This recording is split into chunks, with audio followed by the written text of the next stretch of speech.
Hello and welcome to this video. Hello and welcome to this video. I'm in a different room today because I'm about to do a reaction video and it involves all sorts of technology that I don't really understand. So apparently I have to go in this room to do this, so this is where I'm at. Two jazz guys on YouTube which go by the name of You'll Hear It. I think they're called Adam and Pete, and I've watched their channel before and I really like it. They've done a reaction to my most popular video on my channel, which is called Why Do All Modern Jazz Musicians Sound the Same? So I'm going to try and react to that today.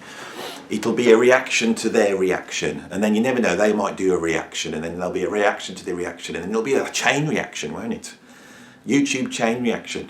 Anyway, let's start. So they've talked about their blinds or something, and then they've just started introducing me, but I'm going to jump in just right at the start when they really start talking about me. Not a ton, but I've seen it a few times come up. It's from a drummer and producer in the UK, and I guess a YouTuber named Andy Edwards. And he seems like a pretty knowledgeable dude, but he made this YouTube video called Why Do Modern Jazz Musicians All Sound the Same? Sounds like a rant. It is kind of a rant. And okay. Right, let's just stop it there. Yes, it's a rant. Anyone who comes to my channel, know I do rants, right? I'm say my opinion, but these rants that I do are suffused with a sort of ironic humour, self-deprecating humour, where I sort of take the mickey out of being a boomer and having the boomer view. I voice the boomer view, but with a knowing nod to the fact that I know that there is a boomer view. And if you watch all the videos, you know that's what you're going to be in store for when you watch one of my videos. So let's carry on.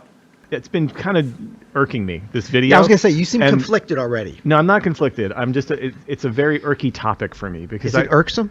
It's irksome because it's something that keeps coming up. And by the way, it's been coming up since I was a kid, that young musicians all sound the same and nobody's doing it right. And I just think you're wrong when you think that. Right. Because to me, it's a sign that you're not, well, we'll get into it. Does this go along with the whole jazz is dead?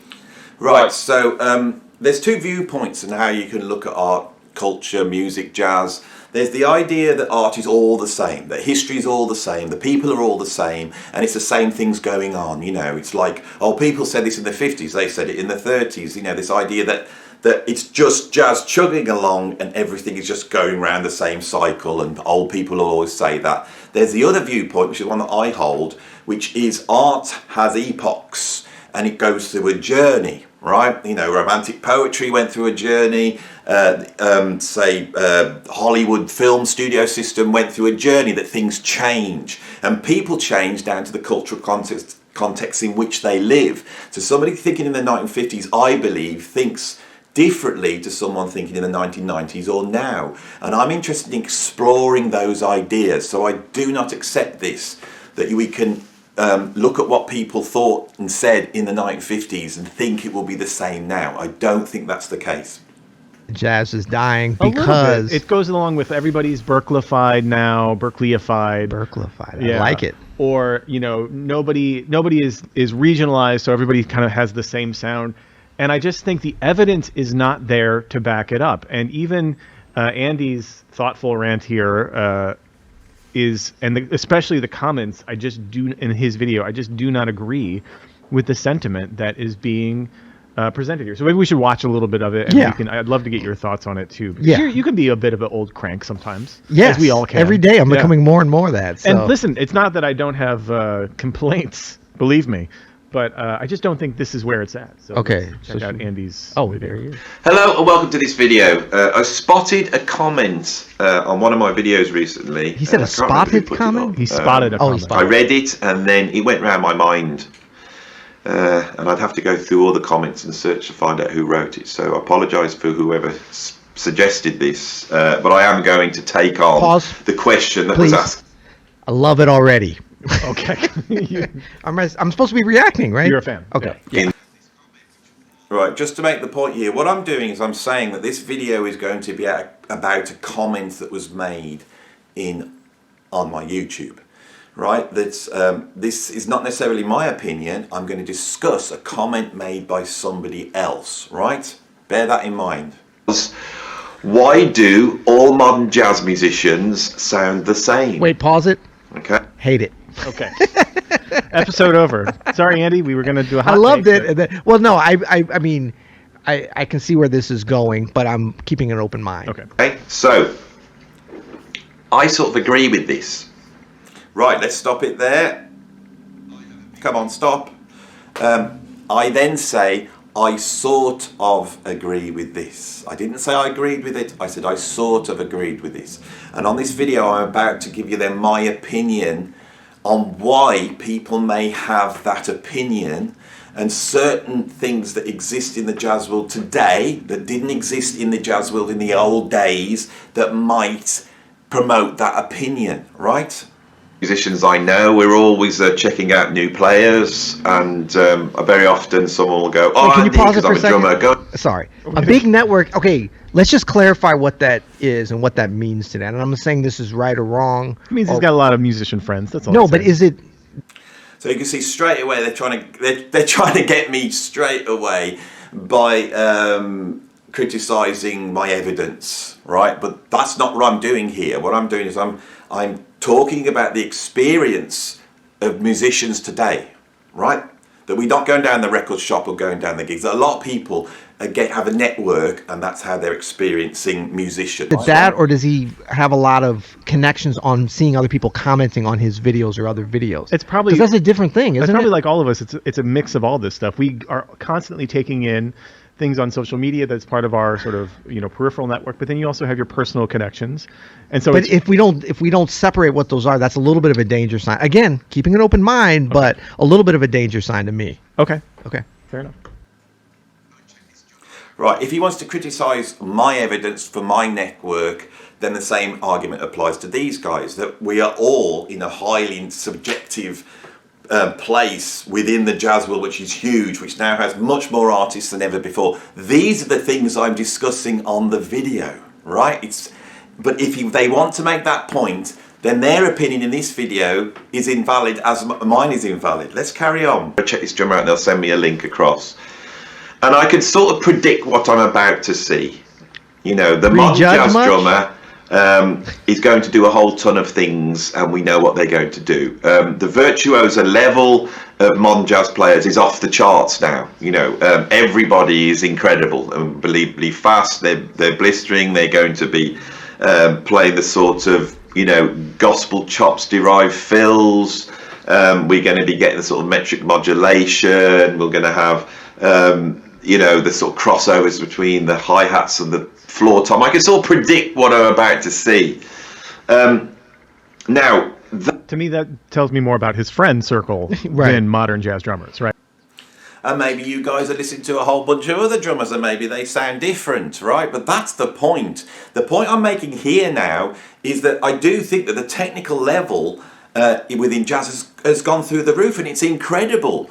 And what I'm saying here is that when we're in our networks, a lot of the times musicians are sharing that type of content. That's what I'm seeing, and I look at it and I go, yeah, the technical level's really good, but they do all sound the same to me. Now, that doesn't mean there's not musicians elsewhere that don't sound the same, but I'm not seeing them in my network, and I'm assuming, unless these guys watch everything that exists in the whole world that's on the internet, it's the same thing that applies to them, right? I am setting up an argument that I'm going to go through. I'm not just saying one thing that proves this comment that someone else said. I am setting up a scenario, an argument, right? But They're this is sending you people that are just all doing the same, and if your experience is everybody's doing the same thing, I just feel like that's not my experience.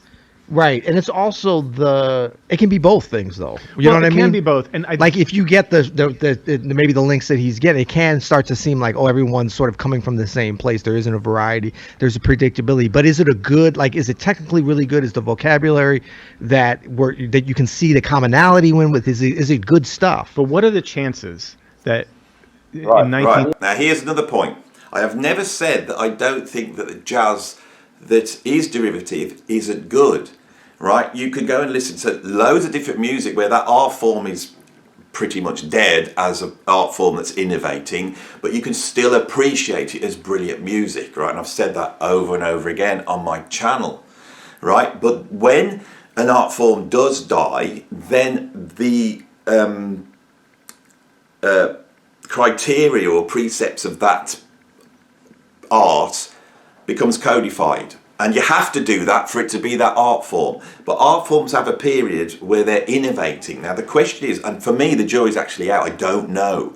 The question is with jazz whether there is still innovation going on or just highly competent interpretations of what musicians did 60, 70, 80 years ago. That's really what I want to discuss here. Now, them saying that they perceive it as being a wider, right, is a really interesting thing. Let's hear what they say next. With half the population in the planet that we have now, that it was and no like different. Jazz program or very few jazz. What are the programs. chances it was different then, and it's different? It's way different now. Right? Well, the thing is, okay, so nice. You get sent a bunch of videos if that technology was there. No, you wouldn't. But like, if every one of them was like as revolutionary as Thelonious Monk, then none of them are. Well, you might get 100 of them, and there's one monk. That's the beauty of it. I was just making the point that he's prejudging it. I'm prejudging him. He's setting it up like his friends are sending him, hey, you got to check out this drummer, and he can almost predict. And to me, that's like, well, it must be because your friends are sending you the same kind of people. Right. You're predicting what your friends are going to send you more than how modern drummers play. And it might be the algorithm is predicting more what you're going to like or not like. Anybody who watched my channel knows I've talked about modern jazz a lot, right? I have connections through the YouTube, and contemporary jazz artists are sending me their albums, and I'm reviewing them, and in most cases I'm saying they're great. I have done videos on Robert Glasper, Flying Lotus, Louis Cole, Noah, Snarky Puppy, Dirty Loops, a lot of the stuff which is more on the fusion side, because that is my interest, right? And also because I think those musicians are innovating. I'm not saying they're not innovating. But on the more acoustic jazz side, I'm a big fan of McCoy and McCraven. I love his stuff, and I think he's an innovator as well. So this idea that because I mentioned that, I am not actually listening to contemporary jazz is not the case. I'm not listening to loads of it. I don't think anybody is. I think we're listening in our bubbles of what we listen to. But I do listen to modern jazz, contemporary jazz. Seems to be the case right across the board. When someone says, check this guitarist out, I know I'm going to get something which is somewhere between Matheny, Schofield and Holdsworth. There's going to be that sort of... Again, I think you heard that Dan might Wilson? Be... Yeah, Dan Wilson. I said that might be your algorithmic bias.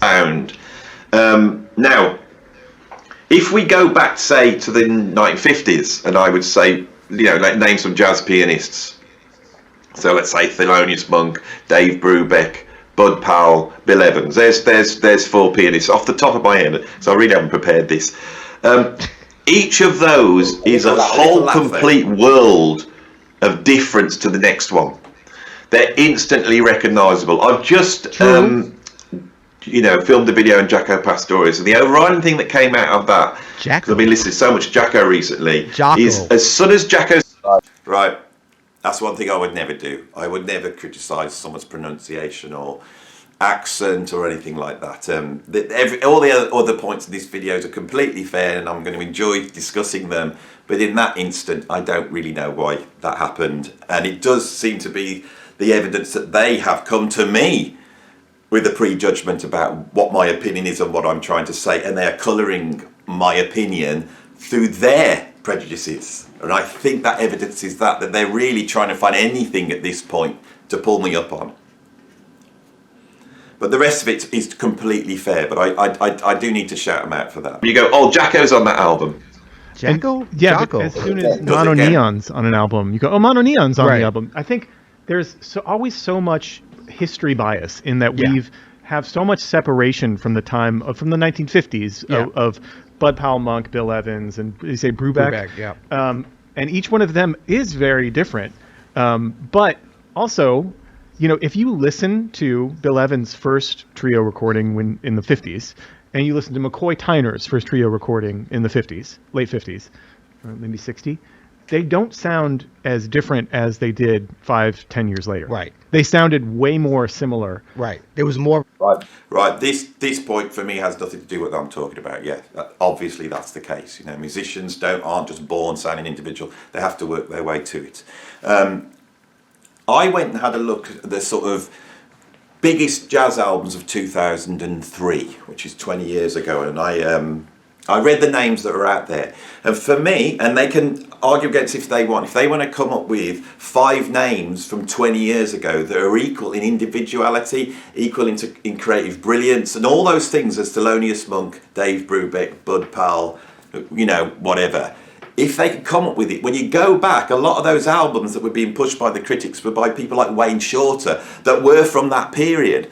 I checked out a lot of the musicians that are on that list. Now, one of the things I didn't want to do on this video, I'm not going to pick on contemporary jazz musicians because they have a hard enough life. So I don't want to name certain musicians and say, well, they're doing that, and that sounds like the Keith Jarrett Trio from 1973, and that sounds like this. And there's nothing wrong in doing that. The point is whether it's the case or not. But if they want to come up with from 20 years ago, because I think that gives us enough time for their individuality to permeate this historical thing they're talking about. So just come up with 5 players from that time, not just pianists, any of them, right? And Kelly, strain between both of them, and Herbie too. Some solos you would be hard pressed to tell the difference between McCoy and Winton. Kelly. Some solos, and we're listing everybody who has their own world of music, but don't forget, a ton of really good, great players that are not their own worlds of music as much as those distinct players that.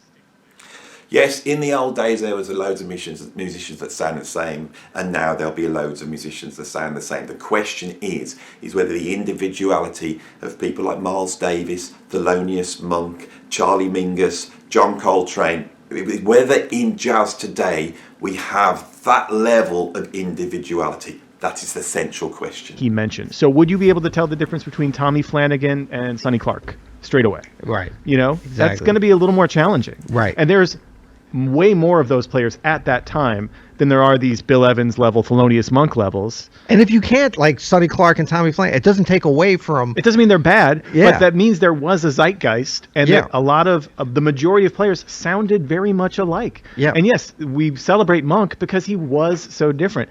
But there are today plenty of piano players that sound alike and have a very much influenced by Brad Mehldau, Robert Glasper. Yeah. But there is Brad Mehldau and Robert Glasper. That's right. And those two people are still... Brad Mehldau is 52 years old, right? I'm talking about what's going on now. I'm talking about the musicians that are coming out now, not musicians that emerged 20, 30 years ago. Same with Robert Glasper. Robert Glasper, I think, is in his late 40s, right? So if this argument that people are saying on my channel that jazz is becoming less individual, right, going back that far to pick on someone who's been around that long seems to be defeating the argument for me.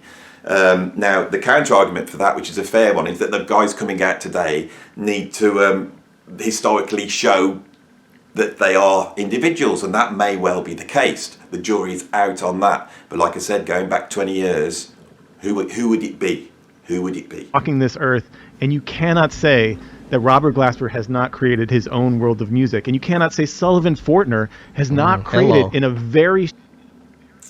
Elsewhere on my channel, I've said that Robert Glasper has created his own world of music, but he's done it by letting in music from outside, i.e. hip-hop and electronic music. He's brought those into jazz. It's not the jazz that's innovated. The innovation is coming from bringing stuff from outside. Now, this is a really good question to have because jazz works like a nuclear reactor. You stick stuff in and new stuff comes out. And it could well be the case, and I think it is to some extent, that when Robert Glasper brings that stuff in, new stuff comes out. But it's the level of which it's being done.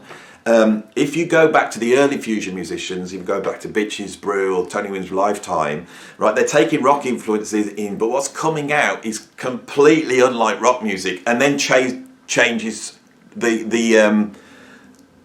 changes rock music in the future. So this is the things I'm discussing. This nuanced and subtle, right? It's nuanced and subtle. Okay, and if you take my original idea that what I'm doing here is taking that comment and discussing it, and I'm giving examples of why people think like that, and then exploring it rather than just doing, which I knew jazz musicians would have done. They would read the thing and go, well, I'm a jazz musician and I don't like that accusation against jazz, right? That's the reaction straight off. We need to talk about this. We need to explore it. Let's carry on. His own world of music, or Gerald Clayton, or James Francis, or Brad Mehldau.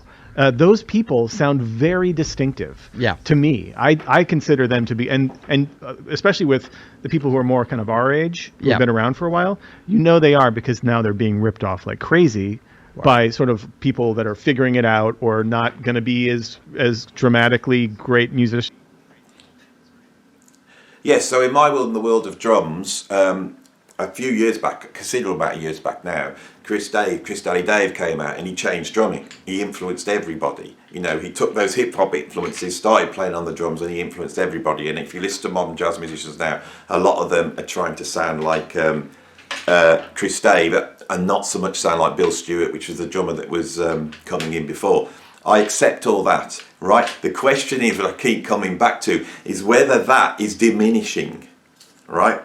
And whether the difference between someone like Tony Williams and Philly Joe Jones, that travel, right, that's to me seems a bigger difference than to what Chris Dave did. But this is up for argument, right? This is up for argument, right? This is the process. When we look 50 years from now, you're going to look back and say, oh, Robert Glasper, Brad Meldau, Sullivan Fortner, those three created a whole thing for themselves. Right. And it's so situational too, especially when you... Right. So if you take the history of jazz, you take Dixieland jazz and then you go forward 10 years to the swing era, completely different music. Swing era to bebop, completely different music. Bebop to the sort of modal experimentation, Ornette Coleman in the 1950s, completely different. From there to the screaming free jazz of Ascension and a Machine Gun by Peter Broxman, completely different. These are just 10 years to see the whole thing absolutely change. From the free jazz of the 60s to the fusion of the 70s, completely different. Then we hit the 80s, Wynton Marsalis emerges, and suddenly you get this sort of conservatism coming to jazz, where people feel that you need to sort of go back to the original source, these ideas of authenticity. I've discussed this a lot on this channel, right? You shouldn't have to go back 50 years, right? And when I see a jazz musician now, they may be doing something novel within the confines of jazz, but the question is where their influence is coming from. Are they coming from 5 years ago and they sound that different? Or is it actually going back 40 years, 50 years, right? If you take someone like Robert Glasper and you hear him playing, what are his influences on his piano playing? Is it Herbie Hancock? Who is it? Is it George Duke? Who is it, right? Or is it some guy that was around 10 years ago that totally changed the face of music and completely came up with a new vocabulary, right? These are the questions I'm exploring on this video. Let's carry on. Wait, I mean, we always are thinking about pianists, of course. Totally. The piano has such a... We like to think of it as such a conduit for such individuality. But really, a saxophone, a vocalist, or whatever, it's going to be they sound like them, and you can tell it's them, whether you like their style, whether you think it's derivative, whether you think... I mean, aren't people much less likely to be all the singers sound the same now? They might be they all... there was a period where most vocalists in a lot of different genres, I'm thinking 80s and 90s, were very influenced by Stevie Wonder, the way that he phrased and stuff, which I thought was such a beautiful thing. Yeah. You have these forces of music that come and go, not necessarily come and go, they come and then they stay and they influence the way. Same thing with... Right. No, they come and go. Right. You realise he said the wrong thing. Okay? They do come and go. That is the nature of art within culture. Thing with whatever, but it's if you were to hear Christian McBride in certain recordings, even recent things, and you might be wait, is that Ray Brown? Yeah. Or that's not a bad... It doesn't mean that everybody sounds the same. It means in certain situations, Christian McBride, because of the influence he had personally on recordings and also playing with Ray Brown, and the influence, there's certain times when he's going to go into, not even consciously, but that's going to come out. That's a beautiful connection. That's not everybody sounds the same. Another interesting thing is, again, the bias of looking back on something from a long way away, whereas... Right, they're starting to repeat the same arguments now, and I hope I've counted those. You have to count the idea that it's always the same, right? And you have to counter the idea that, for me, they are reacting to the phrase. They are reacting to the phrase, all modern jazz musicians sound the same. They don't like that phrase, basically, and that's what is, motivating their reaction here, rather than try and follow my argument through and see where I'm going. Where am I going with this? What's my conclusion going to be? There are instances, interviews with people who are musicians from before the 50s, pre-bebop, whose people were people like Teddy Wilson and Fats Waller and Art Tatum, who considered Bud Powell and everyone else around them to be completely derivative and sound the same. It's all this like that's what they talked like it was. It's not real music. No one's got a left hand. Right. It's all the same shit, right? Yeah. That's his perspective on people.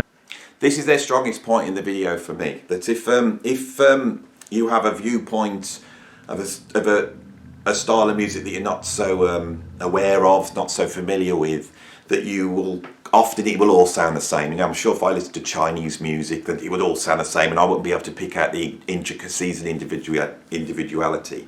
That is the case, but with the example he's talking about, I don't think that's what happened. What happened is that bebop came in, was completely different to what had gone before, and the musicians that when they were hearing, and this is completely new, right? This what is going on was a challenge to them. It was transgressive. It was it was a reaction to what had gone before, and they didn't quite understand the vocabulary. It wasn't because they didn't know the form jazz. They didn't know this new thing that had come along. Now, I've stated on a video elsewhere that I said that there is probably new things happening in jazz, and I'll be too old to understand them. When I'm actually hit in the face by innovation, I probably won't get it because I'm from a certain era. I've discussed all that on the channel. This is what my channel discusses. So on this video, I'm moving to a conclusion, and on my other video, I was moving to a conclusion, and you might be starting to guess the conclusion I'm coming to, which is the major fault of this reaction. But let's carry on. Who are younger than him and making music. And I just want to say, like, ask a 20-year-old if every drummer that they get sent sounds the same, because they don't hear that the same way. They're open to the differences, and they can hear sort of the more...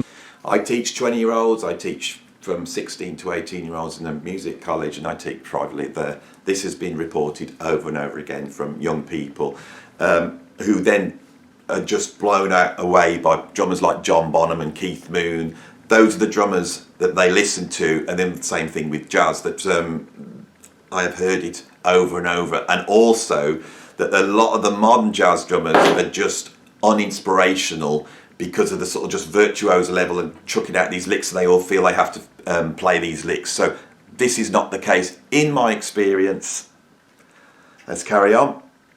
Influences that we as older musicians are not hearing. Yeah. And that's okay. Like, we don't have to hear that, but you have to acknowledge that it's not like, if you're hearing everything is myopic, it's probably because you're not, but everybody's kind of like digging it. Yeah. There's probably some blind spots that you have here with this. Right. You know, yeah, and nothing against you, Andy. I don't know. Right. And you'll have the same blind spots, right? I've listened to jazz since I was born. My dad brought me up on jazz. I've listened to lots and lots of jazz, right? But I still have a subjective view. If you watch my channel, I really get into what can be subjective in art and what is objective in art. And I have said, this is my subjective viewpoint. They have a subjective viewpoint. If you go too far down that avenue, everything starts to lose meaning. We create meaning by having these discussions, but to have the discussion, you have to listen and try and understand what the person's trying to say, what the argument is. But like, you might just consider that as like, think about how stride pianists would look at Bud Powell and his generation. It would all seem very myopic. We've got such, I mean, when you have that separation of several decades, there's the opportunity for not only the music, but for our kind of categorization and like, oh, they were influenced this is this sound, like to crystallize in a way and for us to look at it and be like, oh, we can identify what that is. Whereas in real time, it's harder to do that. Yeah. But that's an exciting thing it too, is super to be able to. And all this is really interesting stuff. This is why I do like their channel, because they get into the discussion, right? And they start to come up with interesting things. They make you think. I'm listening to their points. It's really, really interesting. The problem here is whether they've been listening to my points or reacting against the title of the video. In real time. But it shuffles out with time. Like I said, 30 years from now, this era, you're going to know who the drummers were who actually like pushing things forward. Right. And by the way, we're not even mentioning there are musicians doing things on the fringes that are super weird and creative. There always are. Yeah. And even those get sort of... Yeah, I agree with that. And I think one of the things I'm building up to is the fact that the music industry doesn't accommodate for that anymore. These things will disappear. If you do not conform to the way social networking works and push those buttons, that stuff won't come through. And all those points are going to be made later. That's what I'm moving towards. Anyway, let's see whether they get to that. Greater of through the sifter the of time. sands of time as we sift through the music. Should we go back to a little of Prof Andy here? Sure. Okay. Oh yeah, you hear that? Oh, doesn't he sound amazing? You can hear him beaming out. Okay, I think this is the first place we can start to try and explore why individualism in jazz has diminished. I'm sure people are going to now start shouting all sorts of musicians at me, which they believe are highly individual. They've already done that. Yeah. But we are talking about not individual cases here, but a certain trend. And I think the fact that a number of people have said this to... Yeah, so if you follow what I've said and what I've set out, right, that is what I'm discussing. Right, go back right to the beginning. Right, I sort of agree with this. Okay, they want this to be just a blanket statement and I'm just some sort of bigoted old guy that just is having a moan. I'm not, and didn't try and do that on this video. If they think I did, I'm here to say I wasn't trying to do that. Let's carry on. And you are talking about individual cases. Again, yeah. Could you tell the difference between Richie Powell and Hank Jones straight away? Right. You know what I mean? Right. Like, well, also, maybe this is partly a byproduct or product of the fact that we have so much more access to things that are going on now and things that went on back in the day and everything in between. Yes. And he's saying, you know, I'm getting sent this and whatever. Yes. Because you're hearing a lot, you're going to hear a lot more, you know, maybe more mundane kind of derivative type of things. Not bad, but more like, I'm a guitar player from Berkeley. I sound like Schofield. Well, and, you know. But also there is just more access. It's always people that are playing music that don't sound like the music that you play. Yeah. Well. That always, everybody sounds the same. It's because they're not, but like people who are in your little corner of music, you can tell those differences. You can tell the nuance. Yeah. Right? So to me, it's like, we can tell the nuance between a lot of modern, I think, piano players because we're modern piano players and we like that whole sound, right? But someone who was born in 1930 probably can't tell those nuances as well, just because they're not into it. It's not how they play. That's not how they think about music. You have to really stay on the cut. Again, this is erroneous to me. If you listen to classical musicians and you really study it, you will be able to tell the difference between soloists, and there will be a level of individuality. Right, that could well be happening in jazz. The question is whether we still have the same level of individuality, whether jazz is producing the likes of Thelonious Monk, Miles Davis, Charlie Mingus, blah, blah, blah, and all that type of stuff. Are those musicians being produced now? That's the question.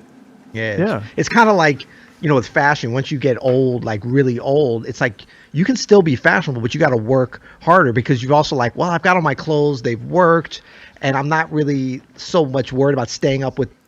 Why have you got to work harder? Why is the opinion of an older person less valid than the opinion of a younger person, right? Why is that? You know, if somebody is coming from a certain time and they watch my channel, why is it wrong for us to have that opinion? Unless that opinion is less important than someone else's opinion. And of course, this is a load of nonsense. What we really should be doing is actually discussing the content of what people are saying. Right? Now, I think, and I'm going to tell you the truth here, I think that the state of modern jazz is somewhere between the two. Right? I think there is a thing, and people have spotted it, that there has been a loss of individuality, right? But there is still individuality. That's what I believe. I'm always down the middle on most things anyway. That is what I believe, right? And I'm exploring those ideas, right? With the trends. And I don't mean to say that, like, the music needs to be trendy that we're checking out. Yeah. But to these things of being able to like understand something before it is crystallized as like a movement or as a time or a decade or something. It's similar with pop music. It's the exact same thing. It's like we only hear all of everything in one big trough for a long time. It all sounds kind of the same. And then 30 years later, we're like, oh, nope, Kanye's really something special, creative, like happening, always changing. Be careful. I agree, but be careful. But, musically, leave everything else out of it. But I mean, I think about that in like the era that I came up with, and I think you too a little, somewhat in terms of pop music, the 80s. Like that was a time, because when I got into jazz, and then a lot of the like jazz influencers at that time were really like, pop music sucks, it's derivative, this is a low point for pop music, it's not like what it used to be. I kind of bought into that, although that was the music I came up with. But then I was like, well, maybe that was like early 80s. So I'm sorry, go ahead. No, I mean, this is a perfect example. People, think about that, how popular 80s pop music is in the last 15 years as a resurgence of a sound. Yeah. And at the time, people were like, everything is derivative. It sounds the same. It's automated. It's drum machines. It's computers. There's creeping in. But I mean, now I look back at that period, not only from a nostalgic standpoint, which is a lot of even like younger people now looking, it's like a nostalgia they didn't know, a retro thing. But it was a very high quality level of, but not all of it, of course not. But there was the same amount as there was in the 70s, this is what I'm saying. In the 60s. It's no different from now. There's a very high quality of level of all genres. There's creativity happening. There's people pushing boundaries. Yeah, we're just going to hear, we have more access to more stuff. So you can find an example of whatever you want and be like, oh, look at all this derivative crap. Of course. It's like, that's always been out there. It's just now you can like cherry pick it so easy. Or if you're just receptive to people. But is it happening in jazz? That's the question. It's happening in other forms of music, but is it happening in jazz? Or is jazz a form which is still amazing, but its innovation and creative peak has passed? Or is jazz just the same as it always has been from the beginning of time? What do you think? Check out this another drummer sounds just like blah blah blah. Go look at the Billboard charts from like the 60s. There's of course like you'll find great stuff. You'll find the Beatles and Jimi Hendrix, but then you also find a lot of crap. Terrible, saccharine, generic pop music on those charts as well that we don't talk about anymore because it sucked. Right. Should we listen a little more? Okay. Me over the years, about modern jazz musicians, that I think by exploring it and having a look at the context in which jazz is made today might give us a clue to why people at least perceive that as happening. Okay, so let's go back to the sort of the Thelonious Monk, Bill Evans, Jaco Pastorius example that we just had. In the old days you could buy an album and you put that album on, and that album is coming to you through your ears. Nobody's listening with their eyes, they're listening with their ears. You put the album on and that album has a voice on it. Now, one of the great innovations of jazz was the development of the idea of the individual voice. Now, having an individual voice is actually quite difficult in music because music is based upon composition. And compositions are based upon somebody writing something that is then going to be performed by musicians, and those musicians need to be predictable. Okay? You need to know what a bass is going to sound like. You need to know what a violin is going to sound like. If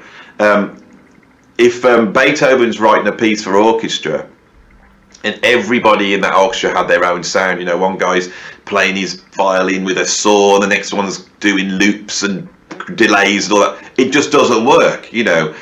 For composition to work, there has to be some predictability in the sound. When jazz emerges, because there's an improvisatory aspect, it allows... Okay, this is a little bit problematic in that it's this pattern. And look, I'm sure we've been guilty of this at some point, so I'm not casting aspersions anywhere, but like whenever we talk about, say, composition, we have to frame it in the classical music. Beethoven, I love Beethoven the man, right?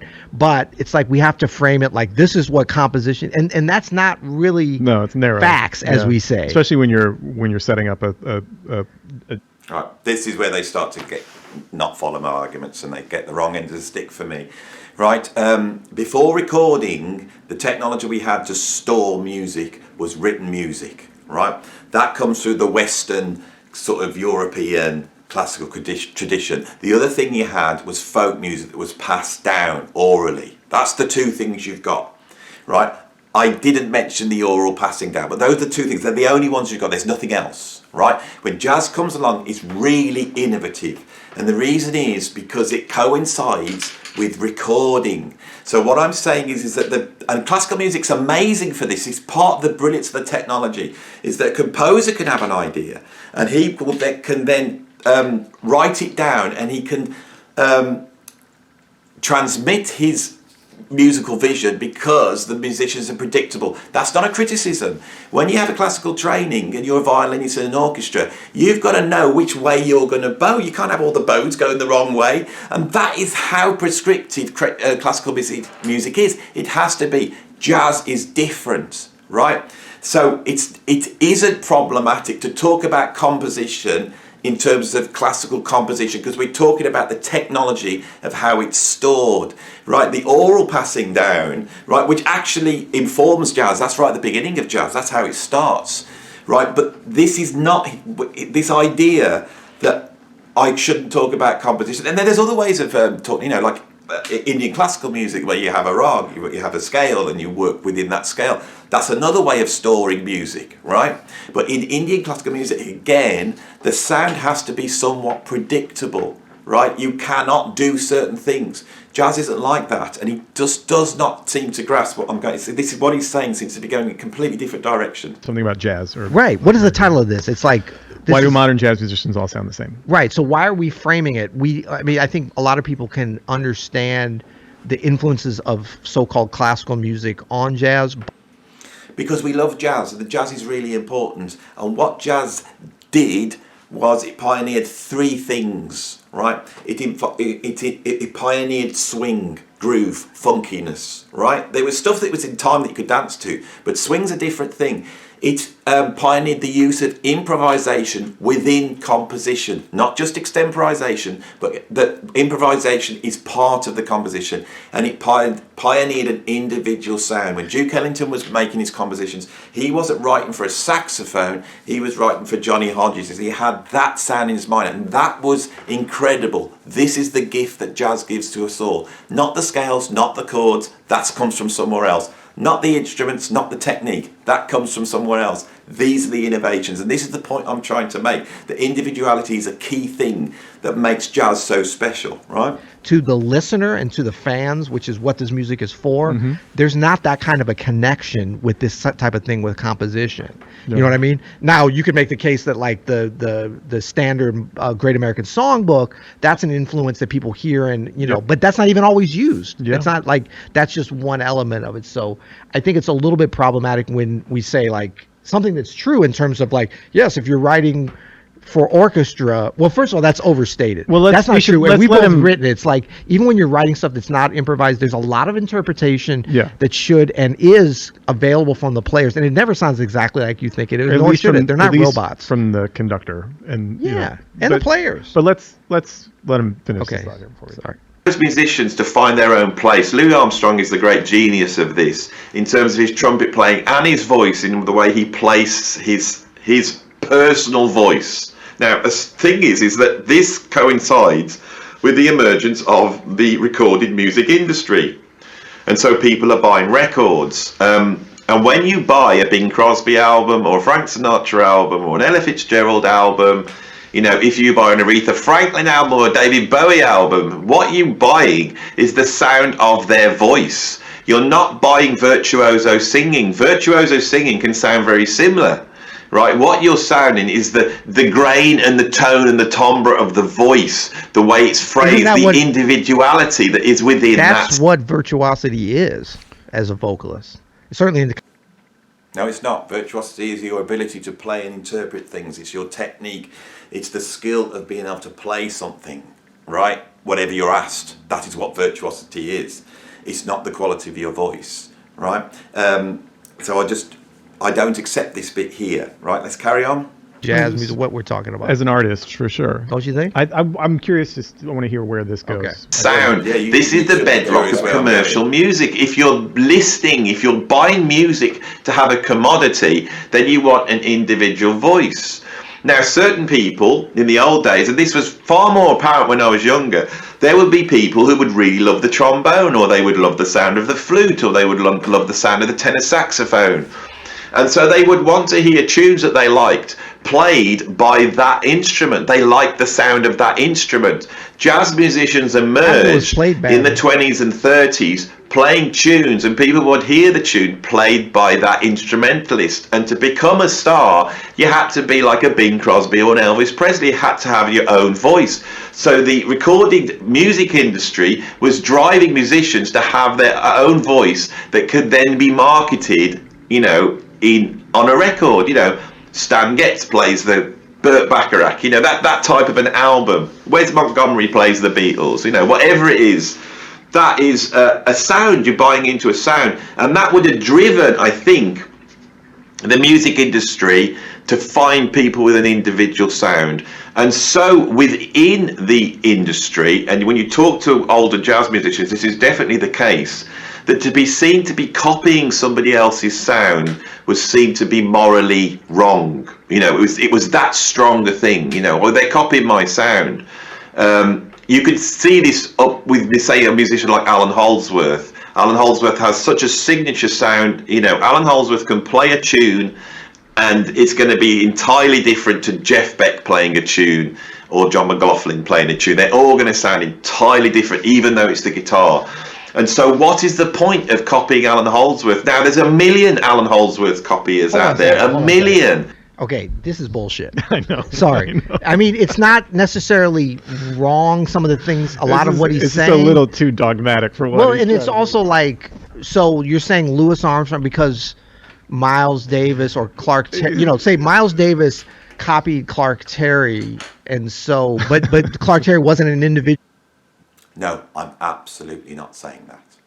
Absolutely not at all. Sound, because if you had been, you wouldn't copy it. I mean, that's such a big part of the tradition of jazz music, and I think, you know, to listen, I always come back to like listeners and the fans. Like, I want to put them on a pedestal because that's what this music is for. Yeah. And I'm one of them. I'm a fan. I mean, we can be two things at once. You can be a musician and a fan, but at a certain point, it's like when I'm listening, I'm not caring about like, oh my God, this sounds so good. Wait.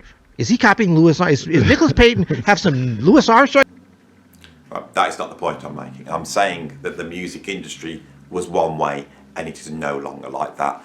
I've worked in the music industry. I've had a number of record deals. I've gone through that process. Record labels sign you because you sound different. That's the bottom line. If you sound exactly like someone else, they don't sign you. That pressure has gone. Right? Their argument is it's all the same. It's all the same. The culture just never changes. It's all the same. It's not true. It does. And the effect of that on music has had an effect. Right now, going back to what I said at the beginning of the video, right, if a lot of people are consuming music through the internet, through social networks, that will promote people sound the same because that's the algorithm. In the old days, it didn't. That is a different. Doesn't mean it's total. Right, doesn't mean there's no innovation going on, but there has been a cultural change and it affects jazz. I am moving towards an argument here as to why people now who know about the old way that jazz was played and they can see how it's happening now may write the comment, why do all jazz musicians sound the same? Although they didn't write that comment, they wrote all jazz musicians sound the same. I'm moving to a premise here. You're not even thinking about it. You know, like you go to a great dinner, like that when it's great. When it's not great, I do agree with him in terms of like when you're listening to music that's regurgitating I've just got to say stuff, one and more that's thing. it. Louis Armstrong influenced Clark Terry. Clark Terry influenced Miles Davis. If you bought a Miles Davis album and he sounded like Louis Armstrong, you would go, oh my God, I bought a Louis Armstrong album. What's happened? Right?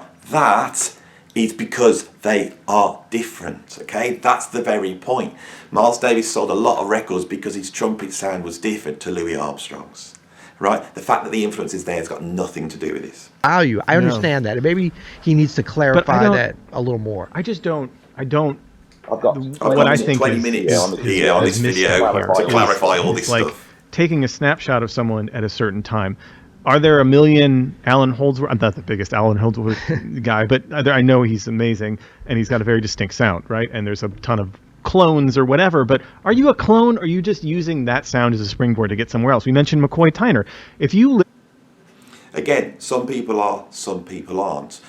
What I'm talking about is the fact that I see a lot of people now gaining traction on the internet because they sound like Alan Holdsworth. And I picked Alan Holdsworth particularly because he's one of those musicians that hated anybody copying him. And as soon as someone played one of his licks, he never played that lick again. So I'm exploring this idea. They can say it doesn't exist, right? But I'm exploring it with evidence that there's a thing out there. This idea's out there. In the early McCoy Tyner, he sounds like those bebop pianists that came right before him. Yes, before he developed like his whole influences, pentatonic yes. chordal thing. Yeah. But he used that as a stepping stone to get to where he's going. And he goes thus and does, placing him in the lineage of the music in Right, a way that I and then- think really works well. when they do the ballads album or the Johnny Hartman album, he's got. If you believe culture never changes and everything's the same, then you can't talk about a lineage. That same Hank Jones style voice leading that just makes it so heart melting. Right. And then he does Love Supreme and he's got his own sound with it. It's a stepping stone to get to where you're going to go. Yeah. And that has never changed. No one is calling someone out for having influences and being of a certain lineage of musicians. And by the way, too, modern musicians still hold on to their own individuality and try to protect that. And it is still considered rude to completely rip someone off. There are stories I've heard of singers being laughed out of clubs this year for copying exactly other singers. I went to school with two pretty famous pianists. I won't mention names, but you know both of these people personally.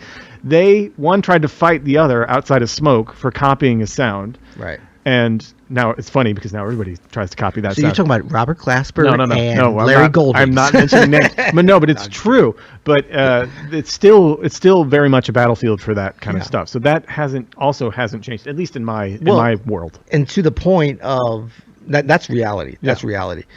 This is human emotions. Like you develop these things and you want to protect them. Right. But like even though McCoy kind of coming out of these traditions, you know, if that's Winton Kelly, who else did you were you thinking of as influences on McCoy before he really Hank Jones for sure.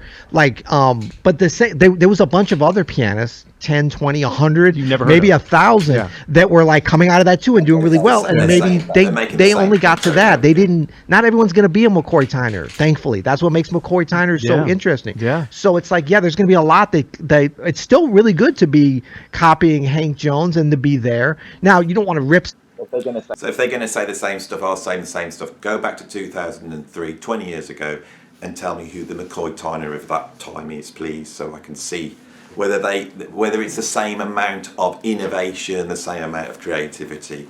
Right? They can be brilliant players and they've done incredible things in music, but is the shift of what they've done and the individual sound world they've created as great as what McCoy Tyner did? Yeah, but I don't see that happening that much in jazz. I mean, it's like you always trying to tell your story. Some people get to the point where, you know, technically and emotionally and just, you know, musically, all the different elements that have to come together, the perfect storm to be able to do that. But it's not going to be like that for everybody, and that's okay, you know. It is okay. Right. Should we keep listening? I think we've gotten the point. Well, I don't want to give him short shit, and I don't want to come and shit on a fellow YouTuber. We're getting Right, they didn't want to give me short shift, but I never actually got to make the point I was making. I was going to go through a number of things that have changed, right? It's inarguable. They have changed. The way the digital technologies work, the way the record labels used to work, and eventually the way that jazz has gone from being taught basically on the street and in the jazz club to in the music colleges. That those three things may have influenced this idea that jazz is less individual than it was before. All right. And on top of that, this video was originally intended to be the first of a number of videos that explored those ideas. And I do explore those ideas on the later videos. And I counter some of these claims and I try and get into the nuance. I couldn't get into all the nuance on this video. So I think the big problem I have with here is that there's a prejudice against the phrase. Now, of course, I'm a YouTuber. I knew that was the case. I knew that would open up a whole ton of stuff. I could have named this in a much more nuanced title and no one would have watched it. Right? I know that. And that is the one criticism that I will take, is that I've done a very clickbaity title. But I hope to be able to then get into this idea and discuss it, right? And I'm not going to come down on the one side of saying that it's full of individuality and that it's all the same and jazz has never changed and it's just old people going around the circle of making judgments about that. I'm not going to say that. And I'm never going to say, and I've stated elsewhere, that there's no individuality in jazz, okay? And I think if you look at the structure of the video, what I'm doing is I say I'm discussing this comment that someone says. I set out the sort of perceptions that may have promoted that, that you see things through the media, social network and all that type of stuff. Then I start to go through the sort of changes that have happened culturally that might end up with that idea. Now, personally, yes, I do think that individuality is leaving jazz because innovation's leaving jazz because art forms have a creative arc. They go from being visceral, right, through to this high creative phase, and then they get codified, and then they become a genre, and then you have to play within that genre. That's something I believe. I'm open to people arguing against that, right? And that's what my channel's about. So for me, the big problem I have with this is the fact that I hadn't finished my arguments. I hadn't got to the point. I hadn't made the case, right? And I also think they haven't taken the context in which my channel operates, and that's entirely understandable. What you've got to understand is if you watch to the end of the video, I say no one's going to watch this video because this video was some weird philosophical video. It wasn't one of my top 10 prog albums that I normally do, and I didn't expect it to have the reach that it did. If I'd have known that, I would have tried to just step back a little bit. I was talking to my audience at that point, assuming that this would be the hardcore people that understand everything that's gone before. I have a history of jazz series that goes right from 1917 right up until today, and they've all watched that. I know you guys haven't, and I know you're not up with the content of my channel, but also the self-deprecating humour that I will take on the voice of the boomer. I will act the grumpy old man. I will say things that seem like, oh, that's really reactionary, right? And when I'm sitting there going, and I'm putting, Facebook on, and someone sent me a video, I'm adopting that voice, right? So I did love the video and enjoyed watching it. I have not got a problem with anything they said, except for taking the mickey about the way I speak, and I hope I haven't taken the mickey out of them in that way on this video. But they did say at the end that they would like me to come on and have a chat, and I would really enjoy it because these guys are super knowledgeable. I've got a lot from their channel, and I hope they take. And I have tried to counter this on this video strongly, and I hope they take that in good faith. It's just music. It's just fun. This is the area where we can have these discussions, and that is really, really important. So thank you for watching this video. If you like, subscribe and all that sort of stuff. If you want to support me, my Patreon's down there, and I will see you on the next one. Thanks for watching.